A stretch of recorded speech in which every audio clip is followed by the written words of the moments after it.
ಏನು ಹೇಳಬೇಕಾಗಿತ್ತು ವಿಜೇಂದ್ರ ನನ್ನನ್ನು ತೆಗಿತಾ ಇದ್ದಾರೆ ಅಂತ ಅವ್ರ ಅಪ್ಪನಂಗೆ ಹೇಳಬೇಕಾಗಿತ್ತ. ಈಗ ನಾಯಕತ್ವ ಮುಖ್ಯಮಂತ್ರಿ ನನ್ನ ಮುಖ್ಯಮಂತ್ರಿ ತೆಗಿತಾ ಇದ್ದು ನಾನು ರಾಜೀನಾಮೆ ಕೊಡ್ತಾ ಇದ್ದೆ ಹಂಗನ್ಬೇಕಾಗಿತ್ತು.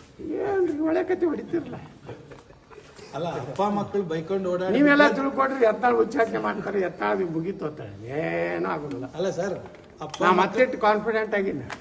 ಅಪ್ಪ ಮಕ್ಕಳು ನೋಟಿಸ್ ಬರ ಹೋರಾಟ ಮಾಡ ನೀವು ಇನ್ನೂ ಸ್ಟ್ರಾಂಗ್ ಆಗ್ತಾ ಇದೀರಿ ಅಂತ. ಅಲ್ಲ ಸರ್, ಯಡಿಯೂರಪ್ಪ ಮತ್ ಮಕ್ಕಳನ್ನ ಬೈಕೊಂಡು ಓಡಾಡಿದ್ರೆ ದೊಡ್ಡವರಾಗ್ತೀವಿ, ದೊಡ್ಡ ಸ್ಥಾನ ಸಿಗುತ್ತೆ ಅಂತ ಕನಸು ಕಾಣ್ತಾ ಇರೋರಿಗೆ ಅನ್ನೋಂಥ ಅರ್ಥದಲ್ಲಿ ಮಾತಾಡಿದ್ದಾರೆ. ಯಡಿಯೂರಪ್ಪ ಎಲ್ರಿಗೆ ಮುಗಿದೈತ್ರಿ ಅವ್ರ ಕತಿ. ಯಡಿಯೂರಪ್ಪ ಏನಾರು ಮುಗಿದೈತಿ ಲಿಂಗಾಯತರೊಳಗರೆ ಏನಾರು ಉಳಿದೈತೇನು? ಸುಮ್ಮನೆ ಹೇಳ್ಕೊತ ನಾನು ಲಿಂಗಾಯತರೆಲ್ಲ ನಾನು ಹಿಂದಿದ್ದಾರೆ, ನಾನು ಪ್ರಯತ್ನ ಮಾಡಿದ್ರೆ ಹಾಗೆ ಮಾಡ್ತೇನೆ, ಬಿ ಜೆ ಪಿನ ಮುಗಿಸಿ ಬಿಡ್ತೇನೆ. ಎಷ್ಟು ಕೆ ಜೆ ಪಿಗೆ ಹೋಗಿ ಎಷ್ಟು ಸೀಟ್ ತಂದ್ರಿ? ಎಷ್ಟು ಸೀಟ್ ತಂದ್ರೆ ಕೆ ಜೆ ಪಿಗೆ ಹೋಗಿ ಯಡಿಯೂರಪ್ಪ ಇಡೀ ಕರ್ನಾಟಕ ನಾನು ನಿಂತಿದೆ, ನಾನು ಬೆನ್ನಿಗೆ ನಿಂತಿದ್ದೆ. ಎಷ್ಟು ಸೀಟ್ ಎಷ್ಟು ತಂದ್ರಿ ಮಿಸ್ಟರ್ ಯಡಿಯೂರಪ್ಪ? ಸುಮ್ಮ ಬಿಡ್ರಿ, ಮನ್ಯಾಗ ಮೊಮ್ಮಕ್ಕಳನ್ನ ಆಡ್ಸೋದ್ಕೊಂಡ್ರಿ, ಮರಿ ಮೊಮ್ಮಕ್ಕಳು ಯಾವ ಹೀಗಿರಿ ಬಿಡ್ರಿ. ಬಂದವ್ರಿಗೆಲ್ಲ ಏನೇನು ಮಾಡ್ಕೊತ್ಕೊಂಡಿರ್ತೀರಿ. ಡೆಲ್ಲಿ ಭೇಟಿ ಅಜೆಂಡಾ ಏನು ಸರ್?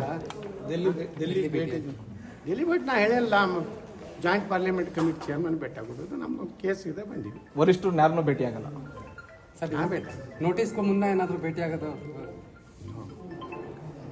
ನ ದೈನಂ ನ ಪಲಾಯನಂ. ಸರ್, ಜಾಯಿಂಟ್ ಪಾರ್ಲಿಮೆಂಟ್ ದೈನನಾಗಿ ಹೋಗಿ ನಿಂತಿರೋದಿಲ್ಲ, ಓಟಿನೂ ಹೋಗೋದು. JCP ಅಧ್ಯಕ್ಷ ಭೇಟಿ ಆಗ್ತೀನಿ ಅಂತಂದ್ರೆ ಏನ್ ನೀವೊಬ್ರೇನಾ ಅಥವಾ ನಿಮ್ಮ ಟೀಮ್? ನಮ್ಮ ಟೀಮ್ ಬರುತ್ತೆ. ಯಾವತ್ತು ಈ ಬರ್ತಾರೆ, ಸಂಜಿತನ ಬರ್ತಾರೆ. ಯಾವತ್ತು ಕೊಟ್ಟಿದ್ದಾರೆ ಸರ್ ಅವ್ರ ಅಪಾಯಿಂಟ್ಮೆಂಟ್ ಭೇಟಿ? ಅವರೆಲ್ಲ ಅಪಾಯಿಂಟ್ಮೆಂಟ್ ಅದಾರ, ಬೇರೆ ಅದಾರ, ಅವರೆಲ್ಲ ಮಾಡಿರ್ತಾರೆ. ನಾವು ಸುಮ್ಮನೆ ಹೋಗೋದು ಅಷ್ಟೇ. ಸರ್, ವಿಜಯಾನಂದ ಕಾಶಪ್ಪನವರು ನಿಮ್ಮ ವಿರುದ್ಧ